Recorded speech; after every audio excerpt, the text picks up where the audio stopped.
বিরিয়ানি এই নামটা শুনলে অনেকেরই কিন্তু জিভে জল চলে আসে। তার মধ্যে বাপু আমিও পড়ি।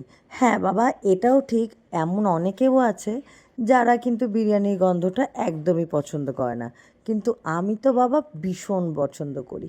আসলে বাড়ির সবাই মিলেই কদিন ধরে ঠিক হচ্ছিল একটু বিরিয়ানি খাবো, আর সেটা হব করে হয়েই উঠছিল না। আজ কিন্তু দায়িত্ব পড়েছে আমার বিরিয়ানি করার। কিন্তু এতজন লোকের কোনো দিন বানায়নি, 10-11 জন লোকের বানানো একটু খুব চাপের বিষয়। কিন্তু যাই হোক, দায়িত্ব যখন পড়েছে করতে তো হবেই।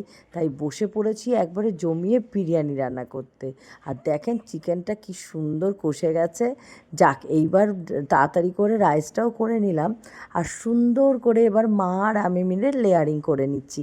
আর এই বিরিয়ানির লেয়ারিং করতে কী যে ভালো লাগে আমার, কি বলবো। আমার কিন্তু খুব মজা লাগে এইভাবে লেয়ারিং করতে। আর ওই পাশ দিয়ে আমার ভাই আর আমার কর্তামশাই দুজনে বলছে, লেয়ারিং করতে করতে আমাদের একটুখানি ডিম বা লেগ পিস কি দেওয়া যাবে? দুজনকেই তো এক ধাওয়া দিলাম, একদমই ধরবে না দুজনে, শুধু ভিডিও করে দাও, এর থেকে বেশি আর কিচ্ছু না।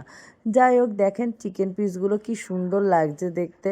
কিন্তু এত বড় বড় চিকেন পিস যখন কড়াইয়ে নাড়ছিলাম হাত একবারে ধরে যাচ্ছিল। আর এই দেখেন গল্প করতে করতে লেয়ারিংটাও কিন্তু বেশ হয়ে গেছে।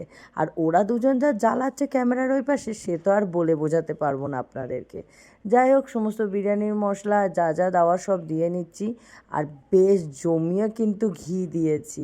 আর সাথে দুধের মধ্যে বেশ অনেকক্ষণ ধরে কেশর, কেওড়া জল আর কেওড়া ওটার ভিজিয়ে রেখেছিলাম, সেটাও দিয়ে নিলাম। ব্যাস, এবার আস্তে করে ধিমে আঁচে বিরিয়ানিতে দম বসিয়ে দিচ্ছি। আর সারা বাড়ি তখন গন্ধে মোমো করছে, সবাই তো বলছে কখন খাবো। যাই হোক, নামতে না নামতেই গরম গরম সবাই মিলে খেয়ে নিলাম। বেশ মজা হয়েছিল কিন্তু সন্ধেবেলায়। আর আনসুও কিন্তু পিছন যায় না, বিরিয়ানির আলু খাচ্ছে বসে বসে। ওকে দেখেছেন পাকু বুড়োটা?